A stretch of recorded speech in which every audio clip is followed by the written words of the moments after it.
YCP పాలనలో వెలవెలబోయిన వసతి గృహం. మీరిక్కడ చూస్తున్నది పార్వతీపురం మన్యం జిల్లాలోని కురుపాం ప్రభుత్వ బాలుర వసతి గృహం. 5 ఏళ్ల వైసీపీ పాలనలో ఈ వసతి గృహంలో విద్యార్థులు ఎదుర్కొన్న బాధలు అన్నీ ఇన్ని కావు.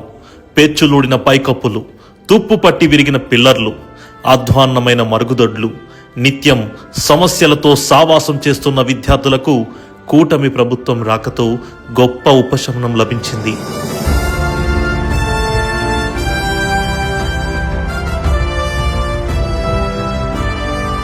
శిథిలావస్థ స్థితిలో ఉన్న వసతి గృహానికి మెరుగులు దిద్ది శుభ్రతకు చిరునామాగా మార్చారు.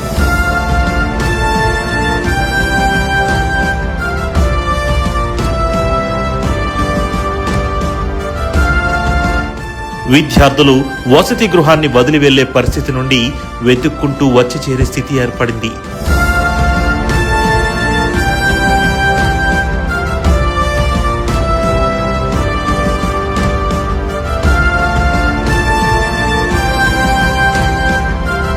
ఇది పిల్లల విద్యపై కూటమి ప్రభుత్వానికున్న నిబద్ధతకు నిదర్శనం.